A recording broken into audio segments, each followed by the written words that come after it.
leur proposition d'un nouveau. asalaamaaleykum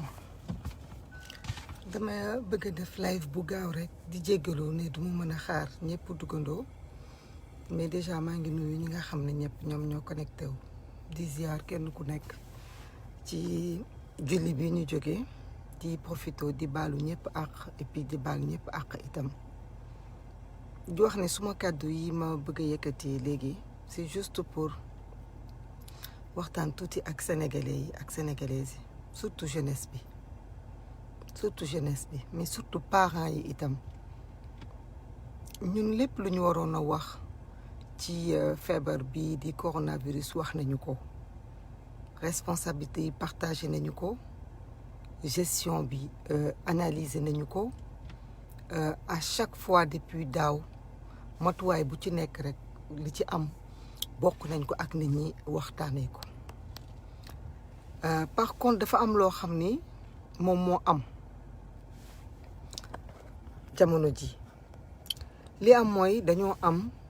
troisième vague ñu koy woowee variant delta am na ñu bare ñoo xam ni vraiment xol bu naqari la ñu am bu ñu déggee ba tey jii nanguwuñu gëm ni coronavirus am na ba léegi am na encore des gens qui continuent de douter de ça que ñu nekk ci réew moo xamante ne lépp dañu koy débat lépp dañu koy laam-laame ñu admettre ñun ñëpp ni état bi am na responsabilité am na lu mu war a def du tere ñu admettre itam ni ñun ñii suñu bopp en tant que des citoyens la am na responsabilité itam boo xam ni ñun la incombé tey nag heure waxante dëgg tuuti dafa jot ngeen baal ma ko nag ngeen baal ma ko parce que dañu jóge ci julli di baalonte ak parewuñu mais ay nit bu ñu bëggantee dañuy waxante dëgg feebar bi ay la yëween nguur gi mënoon na ci taxawee neneen waroon na cee defee neneen ni ñu ko jaaralee du yoon waaye tey feebar bi ñëw na mu ngi suñ ay kër mu ngi rey suñ ay mbokk bis bu yàlla sàkk ñu tàgge ñu nit ñun ñu bëgg a toog continuer di def inconscience ba jusqu'à quand ba léegi tu vois plage yi mu ngi fees dell ak ay ndaw ñuy dem à la plage comme si de rien n'était di def ay concert comme si de rien n'était di def ay cérémonie comme si de rien n'était même dëj yi nga xam ne sax ay naqar la ñu ngi ñu koy jaale nit ñaa ngi jóg di ci dem malgré que ñenn ñi xalaat nañu ni sax ñenn ñi ñuy jaale ji peut-être Covid bi moo leen yóbbu ñun lan moo ñu daal ñun kañ la ñuy am le vrai sursaut de ce qu'il faut Omar Ndiaye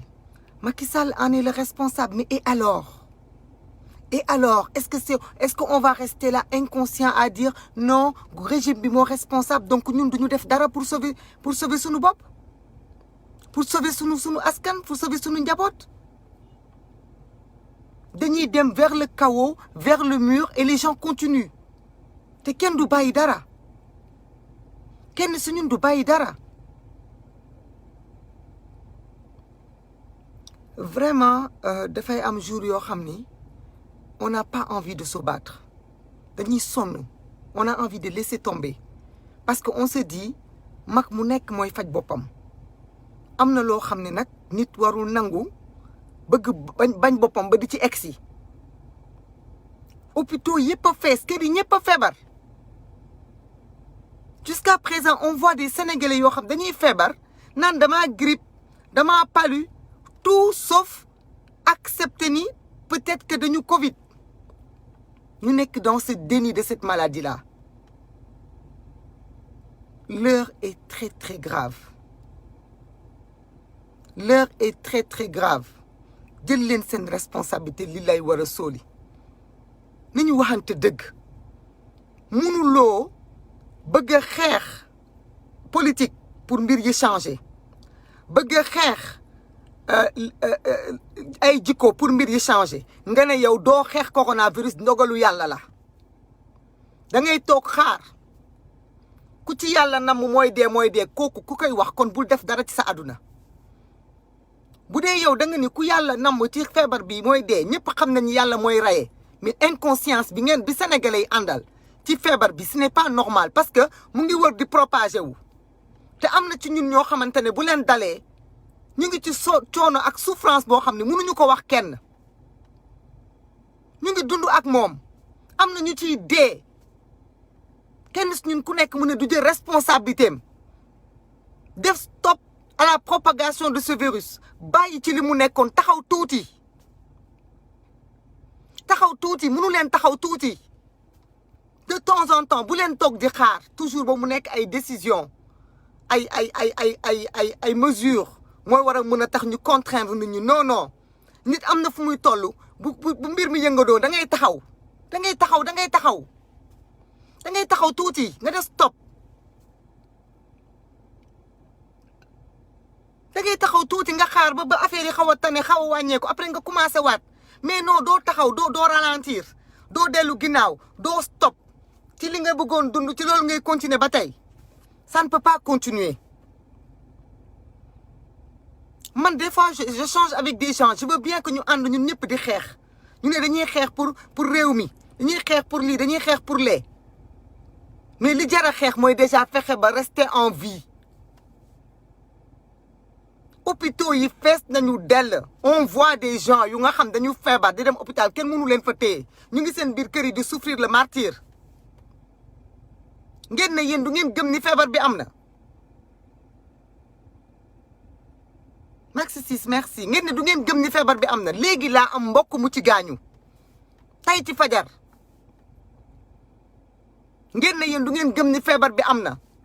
ñii di continuer di théorie di complot ñii di continuer naan nguur gi la ñii di continuer ku nekk di jiñ ki ci des mais ak nu mun ci demee responsabilité nit ñi la kenn ku nekk nga jël sa responsabilité pour que yow nga arrêter li nga doon dundee changer un peu de manière quelque temps parce que feebar bi xajul ci ñun di assister comme ça à des morts successifs nit ki nag da ngay xam lu nga bëgg tànk dañ koy tàllal mbaa ñu banque ko te franchement on commence à se dire que man xaw ma lu Sénégalais yi bëgg xamuma ko man xaw ma lu Sénégalais yi bëgg parce que man dama comprendre ni nit ki bu fekkente ne da nga bëgg a gëm ni sa combat mun na am lu mu jëriñ dans la vie il faut comprendre aussi que ce genre de choses il faut les combattre mais su fekkente ne yow gëmuloo ni il faut combattre ce genre de choses kon bul combat beneen combat ça n'a pas de sens parce que tu ne peux pas dire oui non yàlla kum ci nattu rek kooku la kon yàlla kum ñu nattu ñun ci njiit kooku la kon yàlla jikko bu mu fi def bu bon loolu la non il faut se battre mais il faut se battre logiquement dans tout vraiment irresponsabilité bi ma gis nii depuis la tabaski ba léegi ce n'est pas le waxoon naa ko fi répétition ce n'est pas l'État mooy ñëw di leen takkal ay bâche du ñoom ñoo ñëw seen ay kër def na loolu ay xew du ñoom ñoo leen génnee yóbbu leen ay plage def loo leen ay tournoi vacances yi jot na ku nekk bëgg a dellu ci lu ko neex en faisant le déni de cette maladie certains moom sont tellement irresponsables que dañuy feebar sax di sëqat di wàlle di continuer di dugg ci biir nit ñi naan dañoo grippe mbir mi di propagé wu mais vraiment ñun lan lañ bëgg quoi ñun en tant que peuple qu'est-ce qu'on veut lan lañ bëgg na ku nekk nag jël responsabilité am xool boppam dans une glace parce que gis ngeen prise de conscience c'est individuel prise de conscience c'est individuel kenn ku nekk yaay xool sa bopp dans un miroir et tu te dis que est-ce que yow tu es conscient ou tu n'es pas conscient loolu moom mooy dëgg tollu nañ foo xamante ne lu waay mën a am ak lu mu mënti demee prise de conscience c'est individuel kenn ku nekk yow yaay jël sa responsabilité parce que vraiment on ne peut pas continuer comme ça on ne peut pas rester dans ce déni-là loolu du wax ay wax loolu c'est fini wax ci Macky Sall dafay tax feebar bi taxaw ah Macky Sall moom moo def tournée Macky Sall moo ko propagé alors Omar Ndiaye il faut être responsable nañu waxante dëgg même su fekkente ne autorité publique yi doo Macky Sall wax nañ ko fi semaine dernière def nañu ay actes yoo xam ne ñoom ñoo responsable en premier chef mais léegi feebar bi mu ngi fi chacun de nous doit être responsable tous les citoyens doivent être responsables autant qu'ils sont tegee ne la ay mbiru politique di duut baaraamu tuuma Macky Sall taxul feebar bi dellu ginnaaw lii tax feebar bi dellu ginnaaw mooy kenn su ñun ku nekk mu jël responsabilité am changer sa façon de faire wàññi ay taxawaaloom wàññi ay dugg génnam bàyyi lu nekkul farata nga di ko dox dem toog ci sa biir kër def boo defee sa liggéey nga def say gestes barrières bu fekkente ne gëmuloo feebar bi nga gëm sax au moins yàlla li mu wax moytu def di tort à ton prochain mais ngeen bëgg ko continuer comme ça ba kañ ngeen bëgg ko continuer comme ça chaque jour on nous apprend la mort de nos proches chaque jour on nous apprend la mort des gens ah après ngeen bëgg a def lan il faut ñu arrêter lii jëmalewul benn réew dëkk benn réew la jëmalewul dëkk mënuñu continuer comme ça dafay metti il faut ñu koy wax waaw dafay metti il faut ñu koy wax parce que nekk fi naan non da nga bañ ku la mere ku la naqari dama ni képp ku toog ba tey nga continuer def ay propagande comme quoi que le Covid n'existe pas tu es irresponsable autant ñi ngay wax ne dañuy propager tu es aussi irresponsable que ñooñu bien sûr Massamba Ndiaye est-ce que ça nous empêche de prendre nos responsabilités que chacun prenne ses responsabilités et qu'on essaie de se sauver de se sortir de cette galère mais non ñu bëgg ko continuer nii rek comme ça quoi après personne sénégalais daal kenn du ko wax dëgg ku nekk daal da ngay del dégg li la neex rek del dégg li la neex loolu moo la arrangé mais jusqu'à quand vraiment il faut que ñu waxante dëgg sénégalais yi bàyyi leen li ngeen di dund sénégalais yi wàññi leen seen ay génn sénégalais yi taxaw leen tuuti feebar bi jàll ñi commencé feebar sonn nañu hôpitaux yi amuñu place les gens sont en train de souffrir dans leur maison taxaw leen tuuti na kenn ku nekk bàyyi tuuti ci li mu yor il faut kenn ku nekk def sacrifice mënu leen continuer di dund comme si de rien n'était état bi nag foofu laa leen di appeler encore leur responsabilité parce que nag ce n'est pas parce que nguur nga def nga ay erreurs dans le passé que da nga war a continuer di dugg ci mur bi d'accord les mesures qui avaient été prises la dernière fois étaient draconiennes c'était des mesures yoo xam ne dafa pousser le peuple à bout ce n'est pas une raison pour ne pas prendre de mesures vous pouvez pas laisser l'État du Sénégal Macky Sall son gouvernement le ministre de l'Intérieur vous pouvez pas laisser les jeunes continuer à aller dans les plages dans les concerts à se rassembler loolu ce n'est pas de l'utilité kenn waxu leen ngeen couvre-feu nit ñi kenn waxu leen ngeen confinement nit ñi dañoo war a dem liggéeyi mais da ngeen a war a yokk les mesures pour que les gens mettent des masques pour que lépp lu nekk rassemblement que ngeen jël des dogal arrêté ko parce que vous êtes l'État ce n'est pas parce que les jeunes sont en furie que l'État doit fuir l'État doit prendre ses responsabilités pour sauver la population c'est ça la vérité on nous dit un État fort où est l'État actuellement fan la État nekk tu vois partout tu vois des cérémonies tu vois partout des plages rassemblées là la plage de Ngor la plage de Zalmadi tu vois même la gendarmerie elle est là les gosses marchent dans la rue sans masque personne ne dit rien bientôt on nous parle de xawma ay combat de lutte ak xawma leneen ak leneen jël leen seen responsabilité parce que de toute façon lu fi mën ni am on prendra l'État comme responsable parce que c'est l'État le premier responsable de ça malgré que les situations les citoyens n'ont pas non plus le devoir de rester de faire des choses yoo xam da leen di mettre en danger en disant l'État mooy responsable État ñëwul jox kenn ci yéen mu lekk bu ngeen deewee État du leen jaale du yor seen ay kër nañ leen waxante dëgg waay franchement nañ leen waxante dëgg lii dafa mënul continuer ñu mel ne ay xar wala ñu mel ne ay bëy wala ñu mel ne ñun dañoo amul xel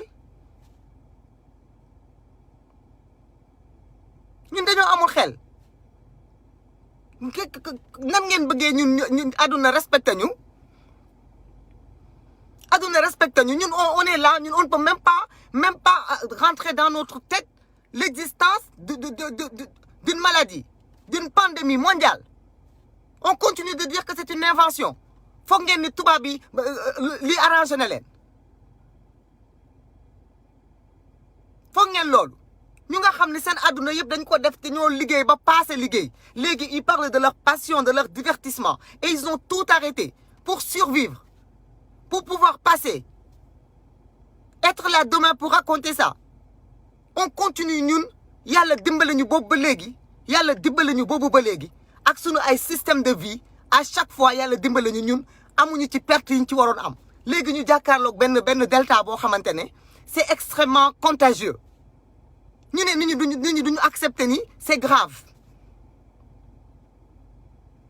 delloo si leen seen xel ngir yàlla wala suuri delloo si leen seen xel delloo si leen seen xel yenn déni yi ce n'est pas normal c'est abusé parce que faire du déni jusqu'à un certain niveau vraiment c'est du manque de cervelle parce que nit mun nga def déni de tout mais tu ne peux pas faire un déni de quelque chose qui est là quelque chose bu nga xamante ne koo yaakaar ci àdduna moo xam kilifa diine la moo xam kilifa aada la nangu na ko mu ngi koy moytu yow nga ne yow nga ne pour yow ça n'existe pas il faut arrêter c'est très fatigant Ardo Faris c'est très fatigant comment on peut ne pas croire au Covid-19 actuellement nii comment on peut ne pas y croire et alors Seydou Gueye et alors c'est l'État qui a commencé et alors devons-nous continuer ou devons-nous arrêter tout État moo ko commencé léegi ñun dañuy continuer rek naan non État moo ko commencé nit ñi di dee di feebar non mais il faut arrêter Abdou Traoré il faut arrêter ça c'est un discours périmé qui est inacceptable de penser que le Covid-19 c'est une farce mondiale non mais il faut arrêter quelle farce mondiale vous pensez que le monde va s'arrêter pour la propagation d'un virus non mais il faut arrêter waaye franchement il faut arrêter ñun on ne peut pas duñu benn espèce humaine boo xamante ne on vit en autarcie ci suñu benn ruqoin loolu ngeen yaakaar que yéen Sénégal am ngeen xam-xamu yéen adduna bi yépp nangu dara yéen ngeen ne loolu amul ah parce que am na fu ngeen ko teg théorie du complot mais arrêtez leen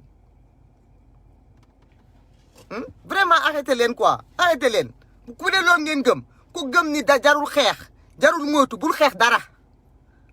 dara demal nga tëdd nga nelaw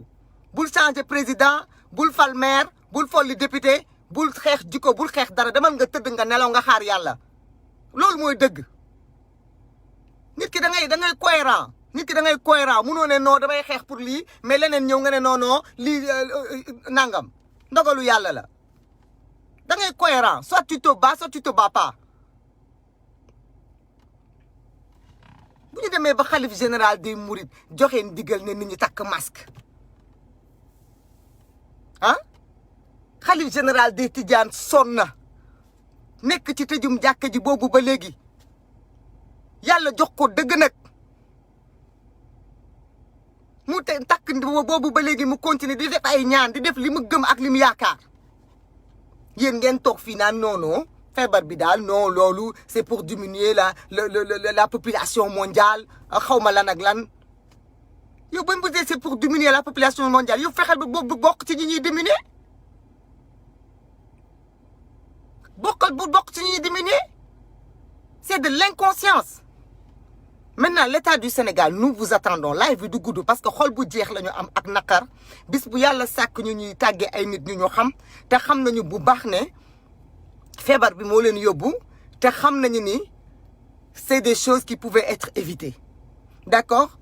État du Sénégal président Macky Sall yow la ñuy waxal ak ñi la yilif ay la yéwén ak lu dëkk bi mën a ñàkk liggéey ak lu xale yi nekk en cran ak lu xale yi nekk en désespoir vous avez le pouvoir entre vos mains de protéger le peuple sénégalais et toutes les populations autant qu'elles sont. Il faut prendre des mesures dès demain. Remettre les forces de l'ordre dans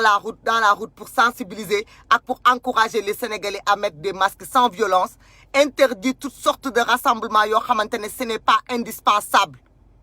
Des concerts qui te balal. Ce n'est pas parce que musique c'est pas important, mais dama ni à l'heure de la survie, amna leneen luñu tal ludul ay mbumbaay ki musique ki concert. Yaa ngi dégg bu ñu demee ba mën a tëj ay juma bisu julli ay nit julli jiwuñu war a mën a tëj ay stade ki ay leneen. Loolu moom mooy dëgg. Président Macky Sall takkal sa fit bi nga jël say responsabilité. Takkal sa fit nga jël sa responsabilité. Bu la sa population ay ndaw yi kese xoqatalee tiital la ba nga mettre en danger toute une des espoirs ay nit ñoo xamante ne xajoon nañ ci seen biir kër yi di dee ndax lan parce que xale yi joxoo leen xëy joxoo leen gontu parce que ragal nga leen. Jëlal sa responsabilité nga jël des décisions qu'on attend d'un chef de l'État. Loolu moom mooy dëgg. Vous êtes le chef d'État. Quel que soit Alpha, nous, quand on n'est pas d'accord, on vous dit on n'est pas d'accord. Quand vous prenez des couvre-feux, on vous dit arrêtez les couvre-feux, c'est pas important, c'est pas bien. Mais les rassemblements, il faut les interdire. Il faut les interdire. Il faut interdire toutes sortes de rassemblements jusqu'à nouvel ordre. Toutes sortes de rassemblements. On n'a pas besoin de confinement. Parce que les Sénégalais, les gens sont fatigués. On n'a pas besoin de couvre-feu. Parce que ça va pousser les gens à se dépêcher de se déplacer la journée. Loolu yëpp dund nañ ko xam nañ ne marché wul. Lii marché mooy interdire tout rassemblement. Ba ci dëj. D'accord? Ba ci dëj interdire tout rassemblement. Loolu moom mooy dëgg. Jusqu'à nouvel ordre. Parce que y a une nouveauté. Il y a le variant Delta qui est ici. Je vois qu'est-ce que dindi. Donc vraiment, ça me fait mal au cœur. Mangi djegulu bu baax a baax ci kaddu yi ñi mu mën a heurter mais ñu nga xamante ne am nañu responsabilité bu ko partager nañu ko partager ñi nga xamante ne aussi am nañu responsabilité war a taxaw wax dëgg quand il le faut nañu wax ak seen ay njaboot nañu wax ak seen ay ñoñ nañu wax ak seen i militants nañu wax seen ay xarit na ku nekk wax jël responsabilité am parce que nag vraiment l'heure est à ça. Abdou Traoré, moi c'est pas mon problème que vous quittez la page. Adieu, au revoir. Ça c'est pas mon problème franchement man waxuma pour lu neex nit ak pour lu naqari nit d'accord loolu laa amoon lu ma ciy wax di profito nag di jéggalu ñëpp ah Astou Yoroba maa ngi lay ziar di jéggalu ñëpp di baalu ñëpp ak itam di baal ñëpp ak d'accord donc tey lu may ñaan mooy ne président Macky Sall ak gouvernement am jël seen ay responsabilités pour sauver ce peuple là et que ce peuple là aussi aide à se faire sauver d'accord loolu moom mooy dëgg na peuple bi dimbali boppam mooy li ngeen di dox te amul farata ngeen arrêté ko ngeen toog ngeen dal tuuti toog leen dal leen taxaw leen tuuti toog leen dal leen taxaw leen tuuti feebar baa ngi ci biir kër yi taxaw leen tuuti ça vous coûte quoi lan la leen di wàññi ngeen taxaw tuuti lan la leen di wàññi ngeen taxaw benn 1 mois lan la leen di wàññi da ngeen di dee su ngeen demul plage da ngeen di dee su ngeen demul ngénte damu leen xew da ngeen di dee lan la leen di wàññi ah bu ngeen demul ci ay xew demu leen ci ay rassemblement lan la leen di wàññi pendant un petit moment on vous a pas dit éternellement mais un petit moment taxaw leen tuuti c'est ça qu'on vous demande population sénégalaise taxaw leen tuuti ah taxaw leen tuuti am na lu am xamu leen jaaxle nañ duñ ma de hôpitaux yi fees na taxaw leen tuuti ko ëpp lu am looy def nanga ko taxandil taxaw leen tuuti ngeen arrêté tuuti benn un petit moment ah benn petit moment ngeen arrêté ko comme ça au moins les gens puissent observer hôpitaux yi mën a nooyiwaat médecins yi mën a faj nit ñi ñu mën a comprendre taxaw leen tuuti vraiment ça c'est aussi compliqué que ça. Après, l'État doit prendre des policiers pour ñu nekk seen ginnaaw pour di leen obliger ngeen taxaw ku nekk ne doo bàyyi dara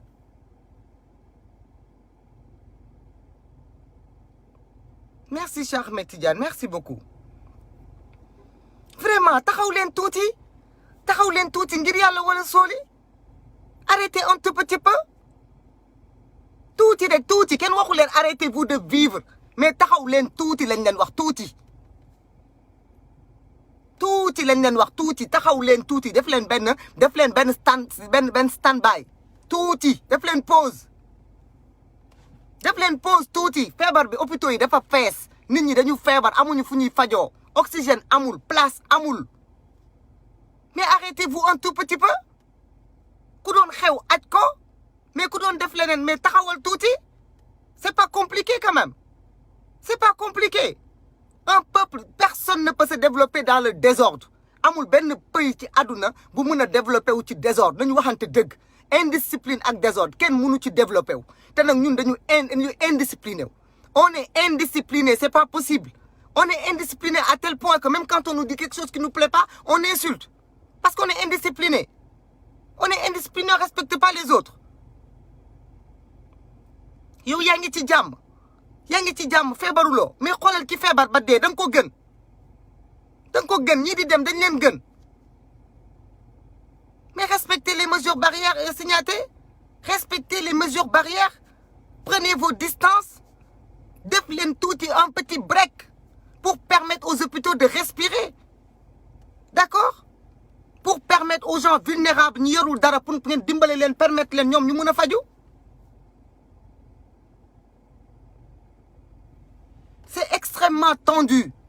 c'est extrêmement tendu seen gëm ak seen ñàkk gëm du fi jëlee feebar bi nekk leen nit da ngeen di nite ngeen nekk nit seen gëm ak seen ñàkk gëm mënta dindi feebar bi ci àdduna bi ok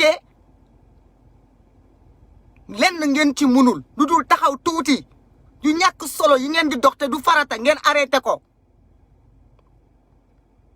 c'est pas compliqué Alexis c'est pas compliqué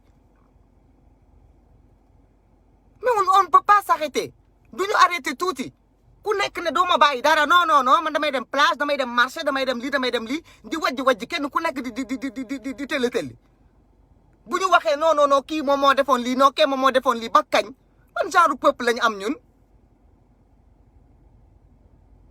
on demande que ñëpp wax mais li ñuy demander surtout mooy population bi dañu jël seen responsabilité nañu taxaw tuuti balaa nga naan naam ne fa ñi nga xam ne seen yoon nekkul sax ci feebar bi ñu ngi dee parce que dañuy dem hôpital amuñu place ak leneen ay boîte de nuit ay restaurant ay xawma lan ak lan mais tout ça on doit tout ce qui est lieu de rassemblement on doit les fermer jusqu'à nouvel ordre loolu moom mooy dëgg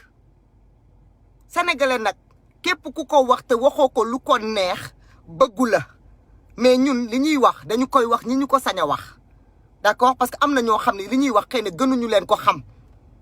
mais kaddu yëpp ñoo yemut sunu kaddu nag dañu ko ciy boole tey ordre du jour bi li xew xam nga mooy lan mooy kenn si ñun ku nekk jël responsabilité am par rapport à cette maladie pour essayer de sauver ce pays-là. Président Macky Sall jëlal sa responsabilité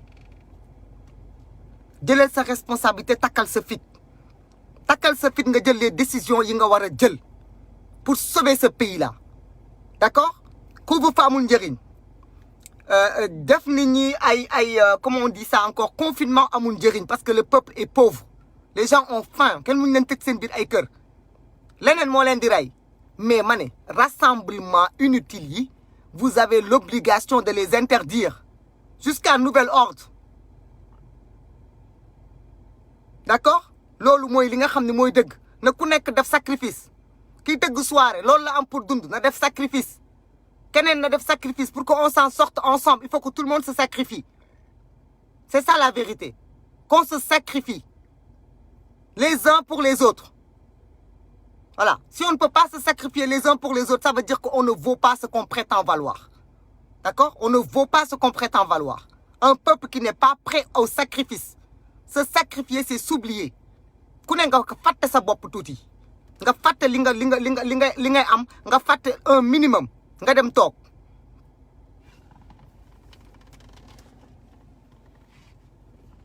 donc vraiment maa ngi jéggalu bu baax a baax di profito di jaal suma ay mbokk yu nga xam ne wàññeeku nañu fi tey ak démb di rappeler itam ni Covid 19 du gàcce du maladie bu nit war a rus parce que nit du ko jox boppam delloo si leen seen xel ku feebar demal nga faju jëlal sa traitement y a pas de honte à avoir le Covid amul fu muy takk nit y a pas de honte à avoir le Covid Covid bi du gàcce Covid bi du gàcce nit du ko jox boppam ku ci feebar jarul ngay tëju sa biir kër di laqatu jarul nga naan dama grippe jarul nga naan dama soj jarul nga naan dama palu demal nga def sa test bu test bi baaxee nga jël sa traitement nga wér ak jàmm loolu moom la ñuy ñaanal ñëpp moom la ñuy ñoon ji ñëpp parce que wax dëgg yàlla bu doon suñu sago ku képp koo xamante ne yaa ngi dund Sénégal leneen dina la yóbbu lu dul Covid 19 yàlla nag moo bind dund bënd dee mais lii yàlla jox nañu possibilité nan lañ ciy muccee parce que ñëpp gis nañu ren Makka bi nga xamante ne sax dafa bokk ci pilier de l'islam dañ ko tëj kenn dem fa xanaa loolu war na mën a tax ñu xam ne yàlla pare na ci biir ay waxul kenn gisal dee nga dem di ci dugg vraiment na ku nekk jël responsabilité am ñi feebar delloo si leen seen xel ngeen xam ni feebar di continuer di dugg ci biir nit ñi di dox seen ay soxla comme si de rien n'était yéen a ngi mettre en danger la vie des autres te loolu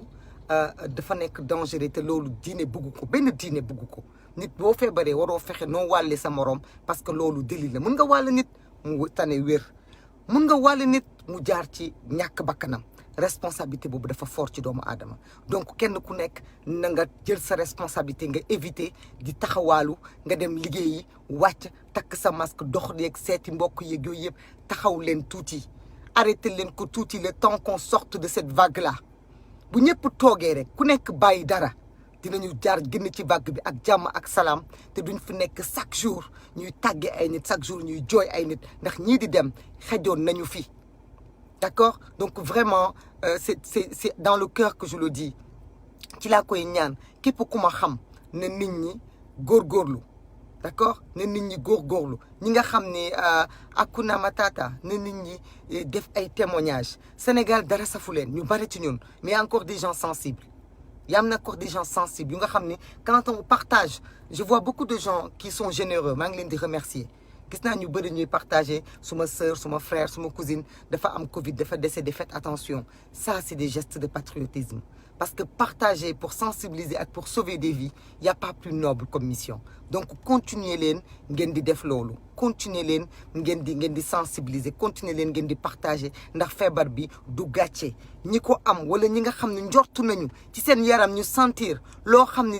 normalul nañu làqatu ñu takk seen masque même bu ñu nekkee ci këru famille nañu moytandiku jaxasoo ak nit ñi feebar bi du gàcce nañu jël tuuti recul faju dem def test bi bu test bi kiiwee nga woo képp koo xamoon nga ne ko moytul de def naa test bi man de am naa ko donc yow demal nga def test bi parce que quand on s'y prend tôt on peut guérir sans dommage et intérêt sans beaucoup de dommages donc na ci ku nekk taxaw na ci ku nekk jàpp vraiment jàpp leen